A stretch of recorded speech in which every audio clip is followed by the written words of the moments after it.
আসসালামু আলাইকুম রহমতুল্লাহ। তো মৌলিক পর্যায়ের পার্ট 2 এ আজকে তোমাদের স্বাগতম। তো প্রথম ক্লাসে আমি তোমাদের মৌলিক পর্যায়ের যে বেসিক ম্যাথগুলো আছে বা বেসিক এমসিকিউ টাইপ ম্যাথগুলো আসে ইন জেনারেলি, তো এগুলো আলোচনা করছিলাম আর কি। তো প্রথম ক্লাসে মৌলিক পর্যায়ের আমি যেগুলো আলোচনা করছি এগুলো একটু প্রিভিউ দিব আর কি। সেটা হলো, আমি আলোচনা করছিলাম নর্মালি যে sine x, cos x, cosec x, sec x, এর সবগুলো পাওয়ার আমি এন দিয়ে দিলাম। সবগুলো পাওয়ার আমি এন দিয়ে দিলাম, তাহলে এই যে চারটা function, sine to the power n x, cos to the power n x, cosec to the power n x, sec to the power n x, এইগুলোর ক্ষেত্রে যদি আমার এন জোড় সংখ্যা হয়, মানে এন যদি জোড় হয়, তাহলে সেক্ষেত্রে আমি মৌলিক পর্যায়ে ধরছিলাম পাই। এটা হলো আমার, মানে এগুলো হলো আমার কি, মানে প্রুফড বিষয়, যেগুলো আমি সরাসরি আনসার লিখতেছি আর কি। পরীক্ষা হলো তো আমাকে এটা দেখাইতে হবে না, জাস্ট আমি আনসার লিখবো আর কি। তো এন যদি জোড় হইতো তাহলে আমার মৌলিক পর্যায় হলো পাই। আমরা আরো দেখাইছি যে এন যদি বিজোড় হয়, অবশ্যই প্রথম যে পার্টটা সেটা দেখতে হবে, এরপরে পার্ট 2 দেখবে। আর এন যদি বিজোড় হয় তাহলে আমাদের মৌলিক পর্যায়টি হবে 2 পাই। তাহলে এন যদি জোড় হয় তাহলে মৌলিক পর্যায় হবে পাই, আর এন যদি বিজোড় হয় তাহলে হবে 2 পাই। এটা আমরা চারটা ত্রিকোণমিতিক ফাংশনের জন্য শিখছি: সাইন, কস, কোসেক এবং সেক। আর ten to the power n x আর cot to the power n x, এই দুইটার জন্য আমাদের অলওয়েজ মৌলিক পর্যায় হবে কত? একই রকম হবে অলওয়েজ মৌলিক পর্যায় পাই। এখানে এন জোড় হোক বিজোড় হোক, আমার tan to the power n x, cot to the power n x, এই ধরনের ফাংশনের জন্য আমার মৌলিক পর্যায় অলওয়েজ হবে পাই। তবে এই সাইন, কস, এক্স, সেকের জন্য আমার এন জোড় হলে হবে পাই, আর এন বিজোড় হলে হবে কি 2 পাই। টেন এবং কটের মধ্যে কোনো ঝামেলা নাই, এন জোড় হোক বিজোড় হোক অলওয়েজ আমার পাই হবে আনসার। এটা দেখাইছিলাম। এছাড়া আমরা দেখাইছিলাম, যদি সাপোজ একটা উদাহরণ দিই, এক্সাম্পল, আমি মৌলিক পর্যায়ে প্রথম পার্টটাই আমরা একটু কি করতেছি, রিভিউ করতেছি। আমরা উপরে বেসিক গুলো শিখছিলাম, এর পাশাপাশি আমরা যা শিখছিলাম সেটা হলো, ধরো আমাদের কাছে এরকম একটা প্রশ্ন আছে। ধরো sine to the power n আছে, আর এখানে আছে এ এক্স প্লাস সি। বললো, আমি ত্রিকোণমিতিক ফাংশন সরাসরি নেই, আমি জাস্ট একটা মডেল নিলাম আর কি, sine to the power n a x plus c. এখন এই যে এ কিন্তু আমার মৌলিক পর্যায়ের মধ্যে প্রভাব ফেলবে। তাই কেমন প্রভাব ফেলবে? ধরো sine to the power n না দিয়ে আমরা এই জায়গায় দিলাম সাইন টু দি পাওয়ার 3, অন্য কিছু একটা দিলাম, চেঞ্জ করে দিই, সাইন টু দি পাওয়ার 3 মানে সাইন কিউব দিলাম, আর ভিতর আছে এ এক্স প্লাস সি। আমি যদি বলি এটা মৌলিক পর্যায়ে কত হবে, তো সাইনের পাওয়ারটা একটু দেখো। সাইনের পাওয়ার যদি বিজোড় হয়, সাইনের পাওয়ার যদি বিজোড় হয় তাহলে মৌলিক পর্যায় হলো 2 পাই। তাহলে আমি এখানে অবশ্যই 2 পাই লিখতে হবে, এটা মৌলিক পর্যায়ে 2 পাই লিখতে হবে। কিন্তু এখানে এক্স এর একটা সহগ আছে না, এ, ওই সহগটা ভাগ করে দিতে হবে। আমরা এই জিনিসটা শিখছিলাম যে sine to the power 3 x plus 3 ছিল। তো তো সাইনের উপর পাওয়ার বিজোড় সংখ্যা হওয়ার কারণে এখানে আমি 2 পাই দিচ্ছি, কিন্তু এক্স এর আগে একটা সহগ আছে, সহগটা আবার ভাগ করে দিতে হবে। আমি আরেকটা উদাহরণ দিয়ে প্রথম ক্লাসের রিভিউটা শেষ করব। ধরো তোমার কাছে দেওয়া আছে cos two the power 5 3/2 x plus 3 দেওয়া আছে প্রবাবলি, ধরো। এখন তোমাকে যে বলা হয় এটা মৌলিক পর্যায়ে কত হবে ভাই, যেহেতু cos এর উপর কি আছে, বিজোড় সংখ্যা আছে, বিজোড় থাকলে কেমন হবে? cos এর উপর বিজোড় থাকলে কেমন হবে? বিজোড় থাকলে হবে 2 পাই। তাহলে আমাকে আগে 2 পাই এখানে লিখতে হবে। এখন দেখো এক্স এর সহগ কত আছে, 3/2, তাহলে আমাকে 3/2 দ্বারা ভাগ করতে হবে। ওভারঅল আনসার হবে এটা।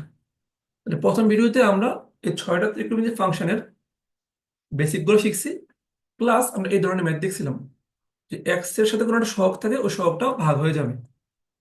আজকের ভিডিওতে আমি আরেকটু এক্সটেন্ডেড করব এই টপিকটা, মৌলিক পর্যায়ে।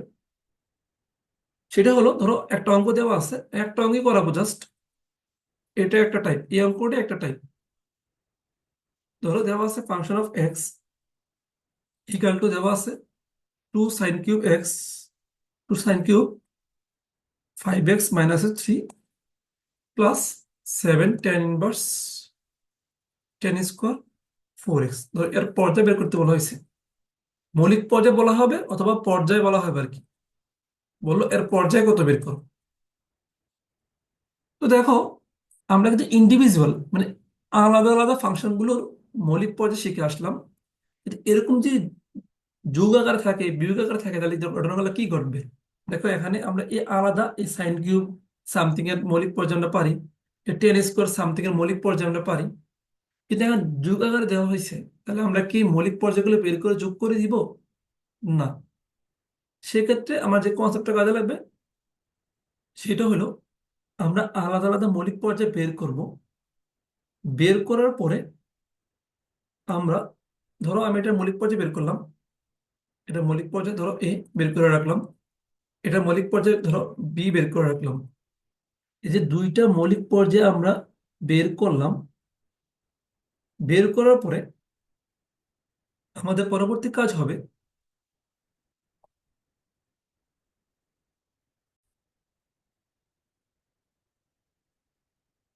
আমরা এই ফাংশনটা মৌলিক পর্যায়ে এবং এই ফাংশনের মৌলিক পর্যায়ে বের করার পরে আমাদের যে কাজটা হবে সেটা হলো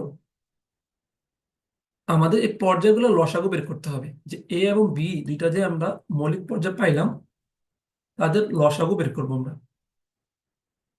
এখন এখানে একটা ফ্যাক্ট আছে, এটা কি নর্মাল লসাগু? না, এটা কিন্তু ভগ্নাংশের লসাগু। তুমি চিন্তা করো, আমরা বের করে ফেলি যে 2sin³ 5x - 3 জন্য মৌলিক পর্যায় কত হবে।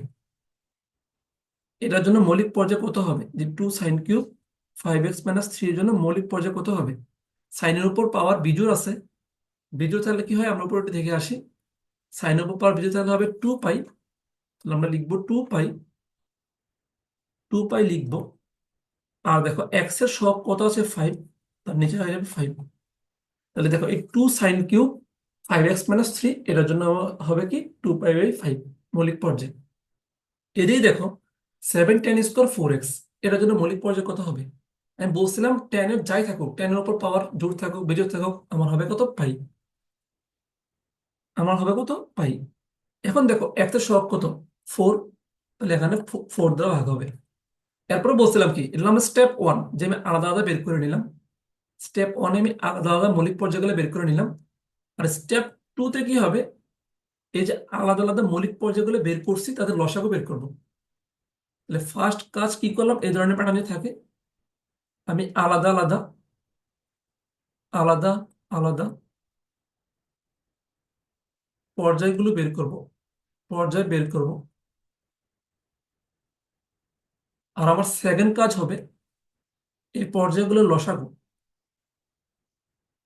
এই পর্যায়গুলোর লসাগু। তো দেখো আমি এটার মধ্যে আলাদা আলাদা পর্যায় বের করে ফেলছি। এরপরে আমরা একটা লসাগু বের করতে হবে।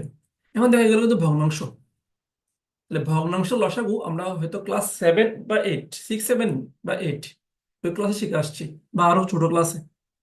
ভগ্নাংশের লসাগুর ফর্মুলা হলো, ভগ্নাংশের লসাগু এই ফর্মুলাটা হইলো কি, লবগুলোর, ভগ্নাংশের লসাগু হইলো কি আমার লবগুলোর লসাগু বাই হরগুলোর লসাগু, সরি হরগুলোর গসাগু, হরগুলোর গসাগু।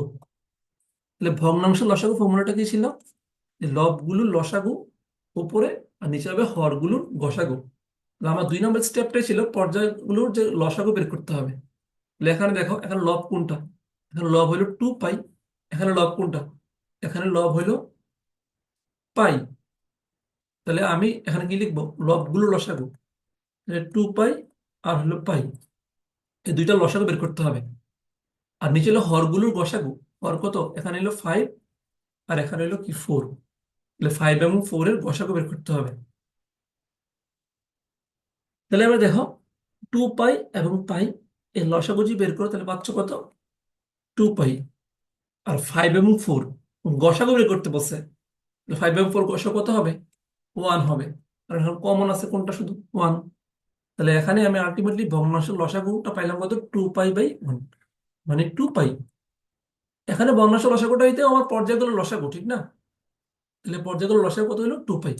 তাহলে আমার এই পুরো প্রশ্নের আনসার হবে কত, যে পর্যায় বলে, এই পুরো প্রশ্নের পর্যায় যদি বলে, সেটার আনসার কত? সেটার আনসার হলো আমার 2π।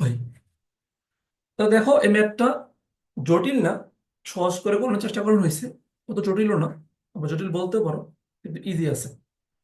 দেখো প্রথম কি করছি, আমি আলাদা আলাদা পর্যায়ে বের করে নিছি, যেটা আমরা প্রিভিয়াস ক্লাসে শিখছি, আজকে ক্লাসে আমরা রিভিউ করছি। তো দেখো আমি আলাদা পর্যায়ে বের করছি 2π/5, আরটা বের করছি π/4। পরবর্তী কি করলাম, ফার্স্ট স্টেপ হলো আলাদা আলাদা পর্যায়ে বের করতে হবে। সেকেন্ড স্টেপ বলছি পর্যায়গুলো লসাগু বের করতে হবে। এখন দেখো এই পর্যায়গুলো যেহেতু ভগ্নাংশ, তাহলে ভগ্নাংশ হওয়ার কারণে আমি ভগ্নাংশ লসাগু ফর্মুলাটি অ্যাপ্লাই করে দিব। ভগ্নাংশ লসাগু মানে হলো লবগুলোর লসাগু বাই হরগুলোর লসাগু। লব কি কি ছিল, 2π আর পাই ছিল, আর হর কি ছিল, 5 আর 4 ছিল। তো 2π এবং পায়ের লসাগু হলো 2π, আর 5 এবং 4 এর লসাগু হলো 1। তাহলে আমি আলটিমেটলি পাইলাম ভগ্নাংশ লসাগু 2π। তো ওইটাই আমার আনসার। আবার বলতেছি, আমি আলাদা আলাদা পর্যায়ে বের করব, আর পর্যায়গুলোর লসাগু বের করব। এই দুইটা স্টেপে আমার এই ধরনের ফরম্যাটে ম্যাথ করব। তাহলে আজকের ক্লাসে যে টপিকটা পড়ালাম, এর বাইরে আমার মানে যে মৌলিক পর্যায়, সরি, ত্রিকোণমিতিক ফাংশনের মৌলিক পর্যায়, এই ধরনের টাইপের বাইরে আর আসবেন আশা করি ইনশাল্লাহ। ধন্যবাদ।